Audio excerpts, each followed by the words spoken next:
Welcome to the Beyond Uniform Transition Talks, where we honor the stories behind the service. Here's your host, Renea Jones-Hudson, retired Army captain, international best-selling author, speaker, and fierce advocate for women redefining life after the uniform. With 21 years of service and a heart for healing, she's here to remind you, you're seen, you're supported, and you're not alone. Let's dive in.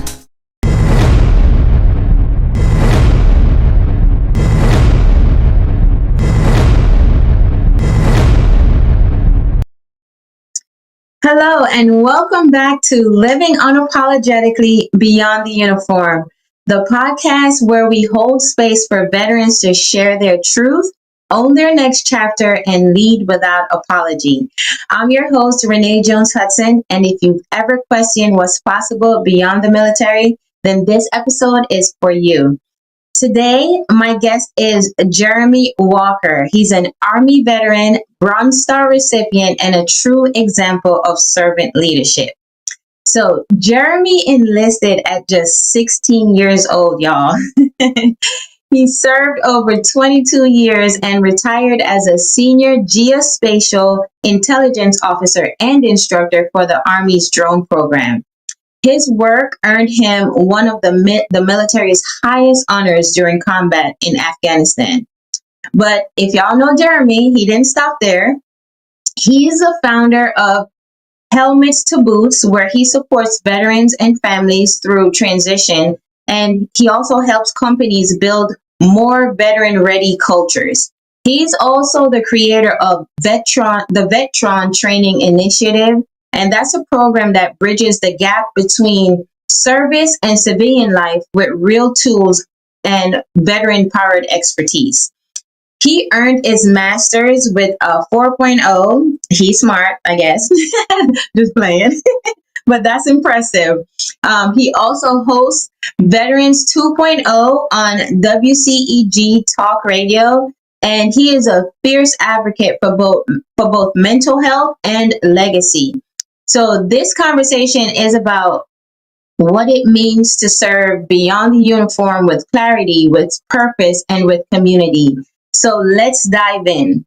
Welcome, Jeremy. Thank you, Renea. I appreciate it. Yes, thank you. So, Jeremy, let's start from the beginning. 16 years old, that is such a young age to make such a big decision. What was the inspiration behind making that decision so early, and what stood out for you? What stands out now for you from those early years? Well, my parents divorced when I was 12, and I wanted structure. I wanted discipline. You know, my dad was around, but he wasn't there as much as I would like. So my mom kept saying, "Hey, you know, you can do whatever you want to do."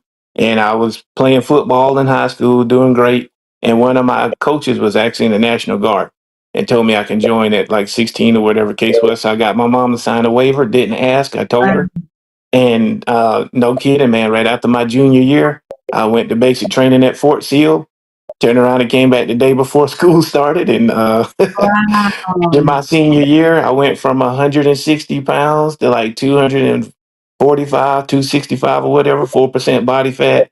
Jumped from 5'7" to 6'2". So I became a monster in sports, but it helped me when it came to academics and different things like that. So after high school, after I graduated, I went back to AIT and was like, I need to go full time, and that's what happened when I came back from AIT. Nice. Wow.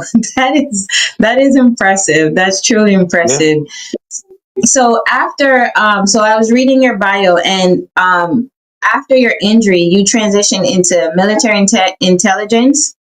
hmm What was that shift like for you on an emotional, mental, and professional level? And how did that shape your identity as a leader? Well, coming from combat arms to military intelligence was totally like night and day. You know, everything was yell, scream, you know, run, be physically fit, and all this other stuff. And then you go military intelligence, and it's all about being smart and being political and people liking you and so forth. And I was like, no, I'm here to do a job, and we're about to go to war. So you know, you go from being hard to being kind of soft, Yeah. and people expectations was different. And I was like, there's no changing that. But I ran into a lot of conflict with the command structure and so forth. And Yeah, but other than that, it was always taking care of soldiers. So I never really had to worry about getting a mission accomplished because I took care of my soldiers. So they were Yeah. like above and beyond for me because they saw this guy who really took care of them. So I appreciate that. Yes. Okay. That speaks volumes to who you are now. Yeah. I mean, just knowing your story, just talking to you, I can see how, you really genuinely move in that way. So, after over 22 years in the service, retirement often brings a different kind of battle, right? One Hmm. of identity, direction, and purpose. So, what was your transition like, and what resources or mindset kind of help you stay grounded? Oh, I'm still transitioning. It don't stop. Yeah, I like The beautiful, yeah, the beautiful thing about it is, for most of us, we think that there's a certain destination and when it's a journey. And so that. I took a job. I basically took the drones from the Air Force, which was supposed to be a 10-year program. I did it in two using the national doing the same thing. Well, I work for a government contracting agency where you gave me the same setup and you gave me 6 months. I did it in a month and they fired me. And it was like the Wow. first time I've ever been fired my whole life at 38 years old and feeling worthless. So I got depressed and different things like that. And Mhm. then God had a different path for me, basically. So when one door closed, I'm very spiritual. He opened up another one. I was going through a divorce and it was just like, well, why am I going through all of this, Lord? Like, what's happening? And he was like, I'm putting you by yourself so I can mold you into something else. And Yeah. so with the drone program, it showed that I was smart. So I've always wanted to go to school. That's why I initially went in the military, but I didn't. And so, field artillery, you're always moving. I didn't have the time. And then I had a family. And so I lost all of what I now gained. And then I decided to go to school. I went to American Intercontinental University, got my bachelor's using the voc rehab program. Then a friend of mine told me about the master's program right in time for COVID. My sister was deploying. So I kept my three nephews and everything, and they had class in different rooms in the house in the daytime. And then I Wow. can't sleep because I got PTSD. So I went into a year master's program and got my master's online. Wow. That's deep.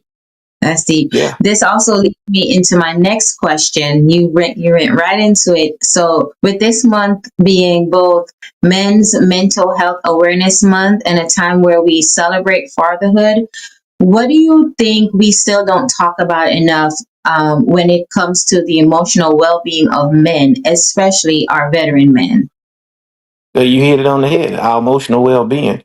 I Yeah. was told from the time I was 16 that I'm a machine and suck it up and drive on.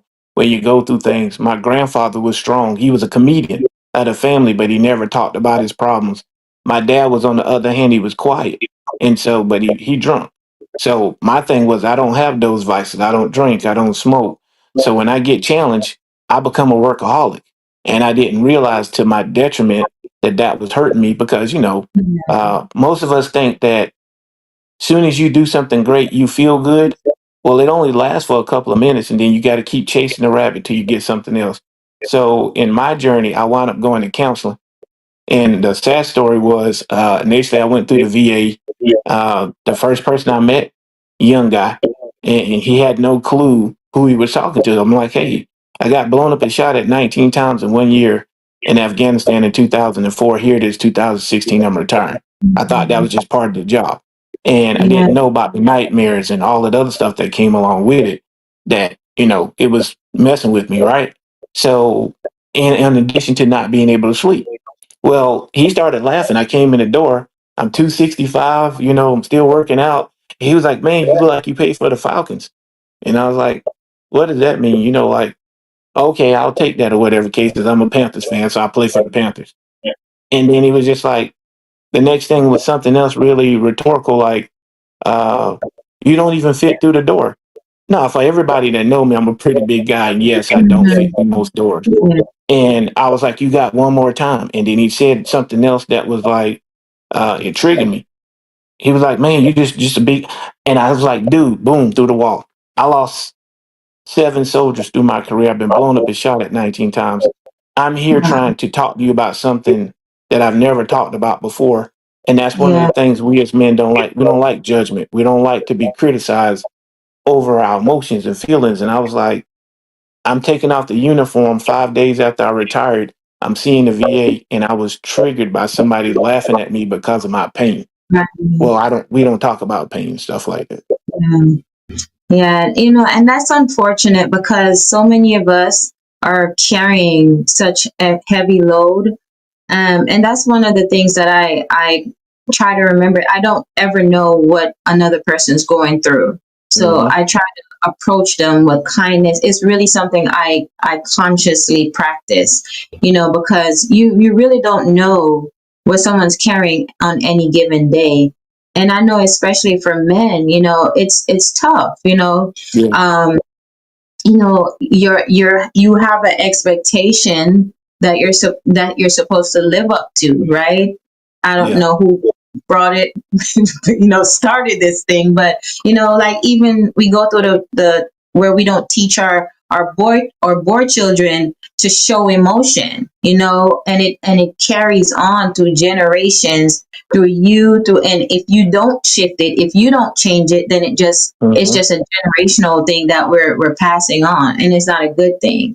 So I appreciate you sharing that. I Hmm. appreciate you being so vulnerable and transparent, and just speaking for other men who may, who definitely, especially if they're veterans, could possibly have experienced the same thing, if not even worse.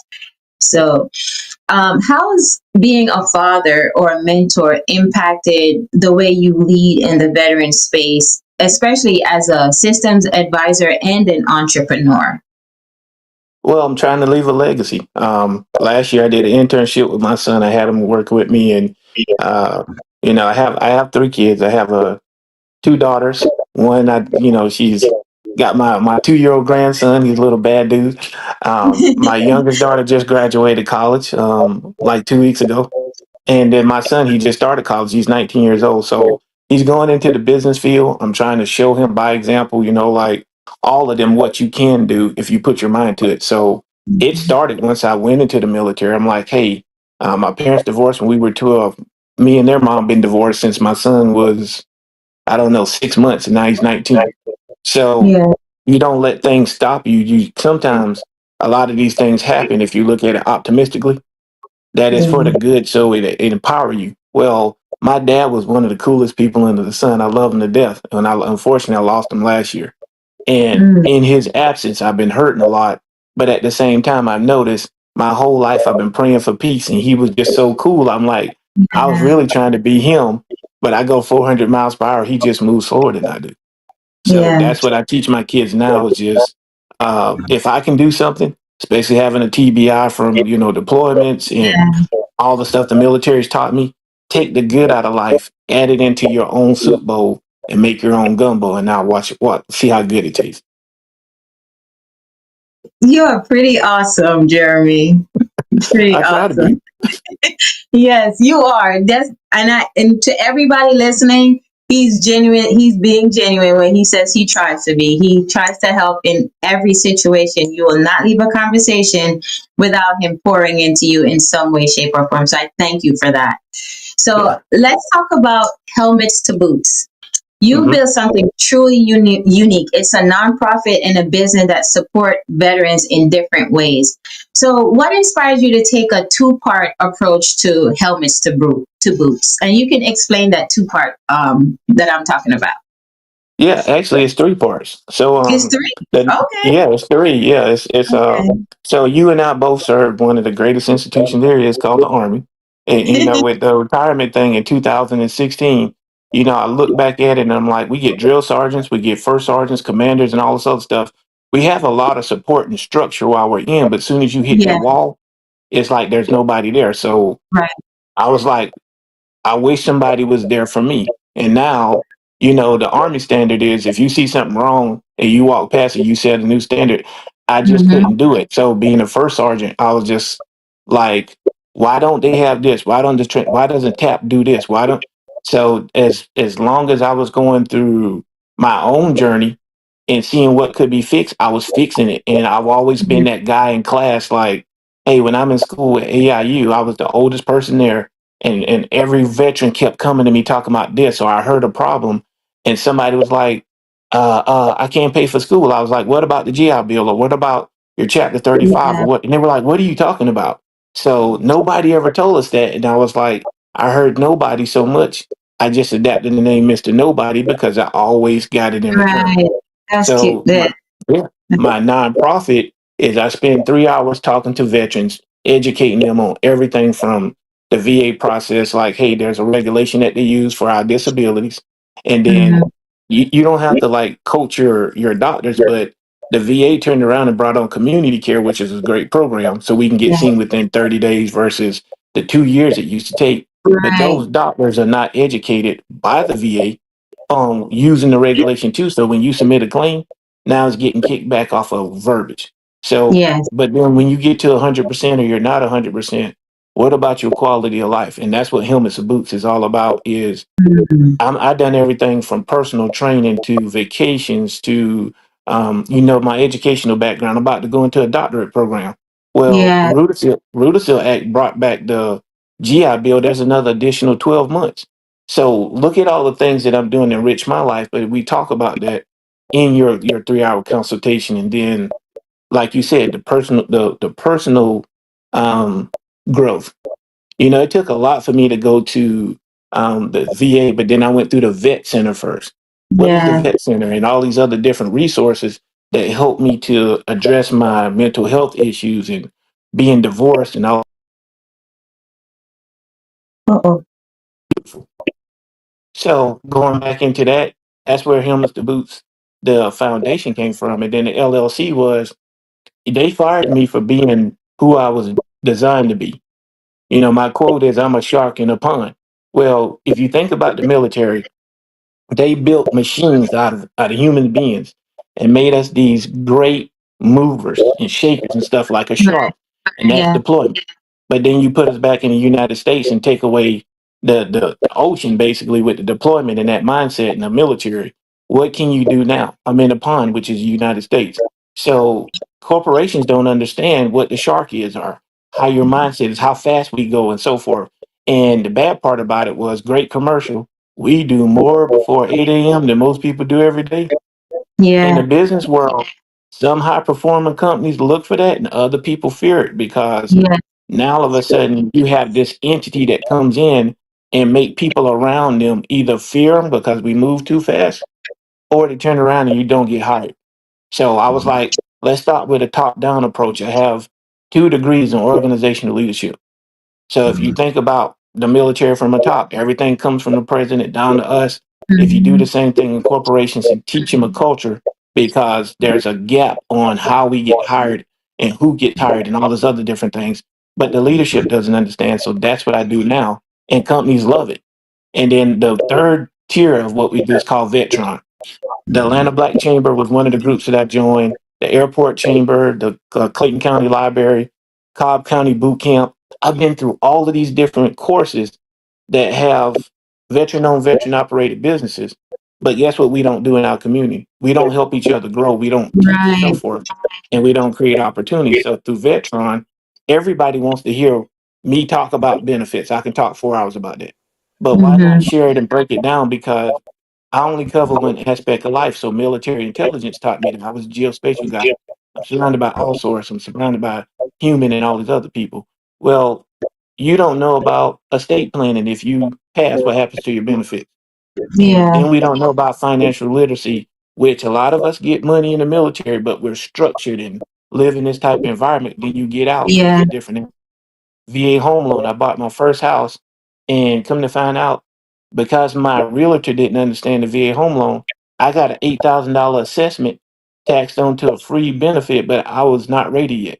As soon as I got my Mm. rating, they gave me the $8,000 back. So let's shift gears and do this educational piece as a team, and then I help encourage entrepreneurs like myself who took the Boost to Business course and didn't even know I could be an entrepreneur. I mean, I'm already doing it, but I just Yeah. didn't know the process. And now I took the Boost to Business course, and everybody around me, now we get to train. And I do event planning basically with Vetron to help everybody that's like me get in front of a crowd that they don't normally get in front of. That's pretty impressive. And, a lot of what we're doing as entrepreneurs, especially veteran entrepreneurs, is birthed from the gaps that we're trying to fill Hmm. by what we've experienced transitioning. You were saying so much, and I can relate because it's like you see the gap, you are walking that path. You're like, why? So I'm Hmm. going to fill this gap. So I appreciate everything that you're doing. You're absolutely incredible. I love everything about you and your mission. You've already talked about VETRON. I was going to ask you about that, but thank you for sharing that. And just to anybody listening, like he is literally a wealth of knowledge. Every time I ask a question, like anybody in the ABC, the vet group, they're like, "Oh, you got to talk to Jeremy. You got to talk to Jeremy. You got to talk to Jeremy." Hmm. And you talk to Jeremy, and you get full because you're just so full of knowledge and you're willing to share. You don't gatekeep. You definitely don't gatekeep. So thank you for that. So Yeah. my next question is, you've worked alongside and supported veterans from all backgrounds. From your seat, Hmm. what's your take on the experiences of women veterans today, and how can men show up as true allies in this movement? So understanding, having a conversation. It's kind of like the dating scene, Paul Posey had a video the other day. He said where everybody was arguing and so forth, and now we're finally at a point because now that we got to the argument, now we can start talking about the resolutions and fix. How do you correct the problem? And Yeah, so you guys have been overlooked in just thinking about um, history. Women have been put to the side. When you think about all the laws that was made, everything came last for women. And now all of a sudden we're here and we're supposed to be building each other up, but we're still got this inferiority complex for the most part.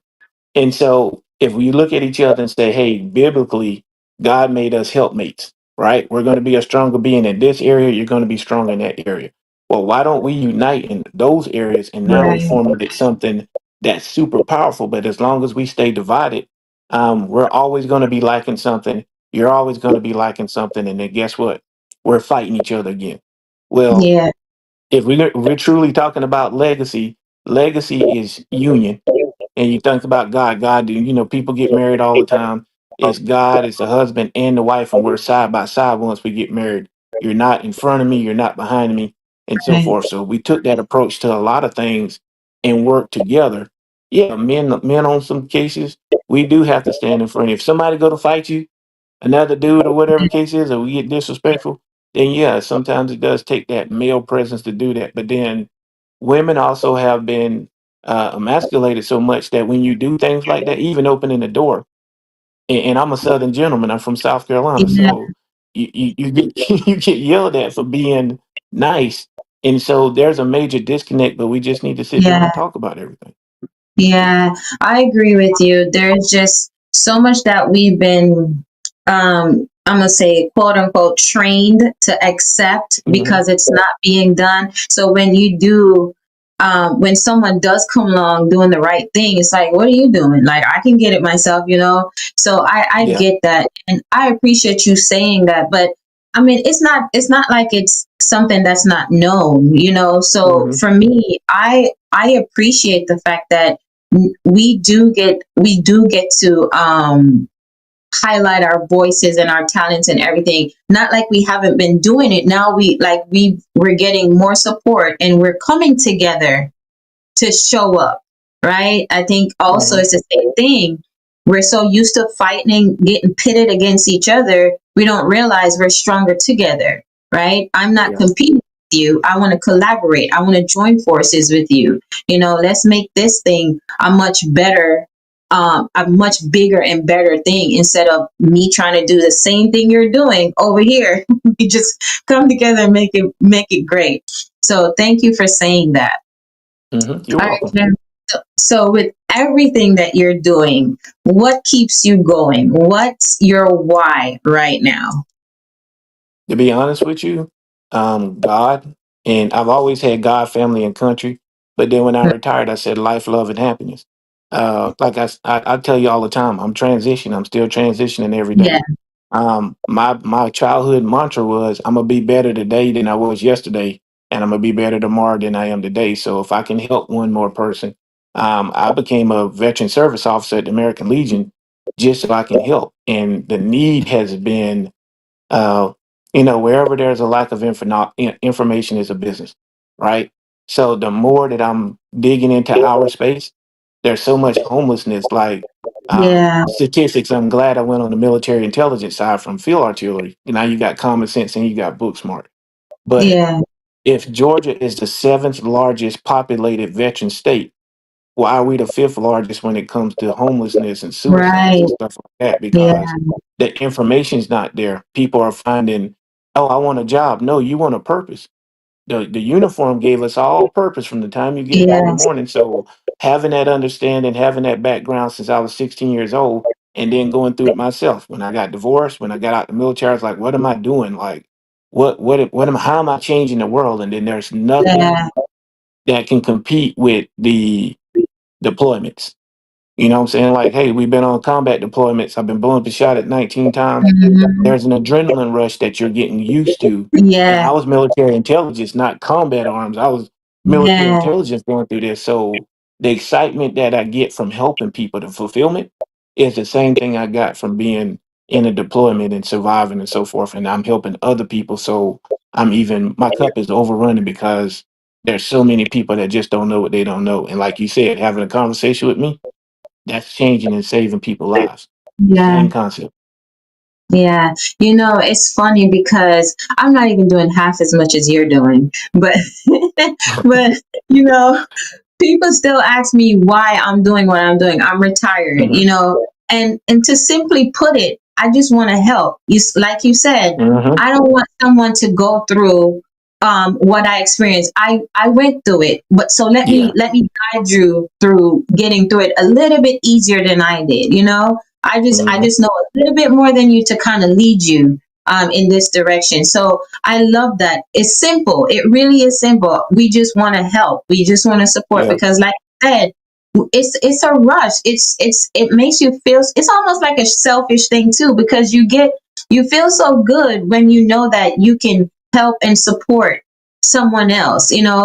Get them out of the ditch. It says you never leave a fallen comrade. That still exactly. stands. That still Yep. stands outside of the uniform. So I appreciate you saying that. I And appreciate you saying that. you see how beautifully you just said that you're moving in your purpose. It's not Yeah, about how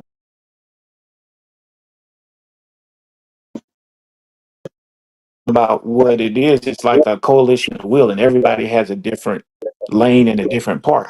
But as long yeah, as we find purpose, and that's where what's driving me now, I'm living a purposeful life versus, hey, they offered me six figures and told me doing a rocket attack, go sit in the corner and draw with crayons.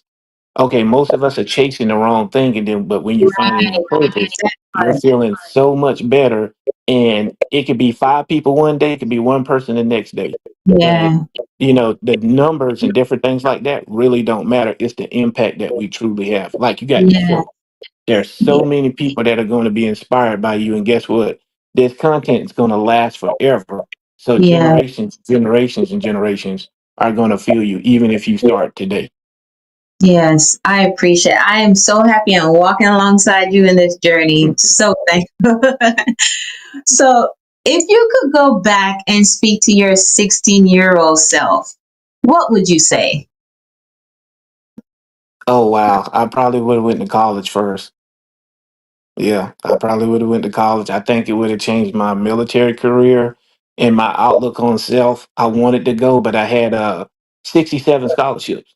I had a lot in football, a lot in basketball, a lot in art, a lot in chorus. Academics was I had 777. It was across the board, and then Yeah, sports, track, and everything like that was on the top of it. But I didn't have mentorship, so my parents was like, "Hey, do this." And then I was just like, I don't know what I'm going to do. And so the military was an easier option. And I was like, I'm going to do 4 years, I'm going to go to college. Well, 4 years turned into another 4 years and yeah, another four I know years. how And that you is. know how we move and then the deployment. So it was like, yeah, I probably would have went to college first. And then that would have definitely changed my trajectory. But I'm glad it came when it came because everything came in God's time. Yeah, I was going to tell you, you are exactly where you're supposed to be because we wouldn't have the Jeremy that we have right now. I Yeah. mean, you're powerful right now. So, I mean, I can only imagine what the other direction, but we don't know. We're glad you're here today. Yeah, we're exactly where it's supposed to be. And Yeah, that's another thing I'm glad that you say that a lot is I practice gratitude. I'm a very yeah, humble person. You know it from talking to me a lot. yeah, And one of my strengths is I went out to Camp Southern Ground through a veteran program. And they kept telling us to focus on Gallup strengths, which is, you know how every time we do something good in the military, now you hurrying up on to the next thing. Well, for yeah, Gallup strengths, you learn your top 10 strengths. And instead of worrying about the things that you can't, you focus on empowering yourself in the 10 strongest yeah, things that you have. So I'm very humble, but that helps me win others over. I yeah, don't need, the hardest thing about our community is trust. We've all been damaged by the military. We've all been damaged by our journey with the VAs and relationships and stuff. But when you find somebody, like you said, I can relate to you, I feel what you're saying, all of yeah, a sudden it makes it an easier conversation. And business people do business with people they know. yeah. No, like, and So, trust. mhm. Definitely. Yeah. All right. So, my final question to you, Jeremy, what does it mean to you to live unapologetically beyond the uniform? Life, love, and happiness. Unapologetically is for me. It's being my authentic self and keep working on bettering who that is and finding out, as I get older. What that looks like, and then leaving that legacy for my children. Making sure that everybody around me, as a Christian, everybody around me is living a new purpose and a Yeah. better quality of life. And that's the mantra for Helmets to Boots: is everybody who knows me, it knows I'm going to pour into you, not because of financial gain and no craziness. Like I could care less Right. about that half the time. But the thing is, what's going to happen to you, and where are you going to be at in 5 years or 10 years or maybe even tomorrow? I help homeless people come off the street every day, and they're all Yeah. veterans who served that deserve a lot of things. But life is life, and they just didn't have somebody else to be there for them. So as long as I continue being a battle buddy, as long as I continue being a mentor and sharing what God put into me, I'm going to impact all of His people because it says my people will perish for a lack of knowledge. Yes. That's so beautiful. That is so beautiful. And thank you just for being you. Thank you. Yeah. Thank you for Jeremy, having me.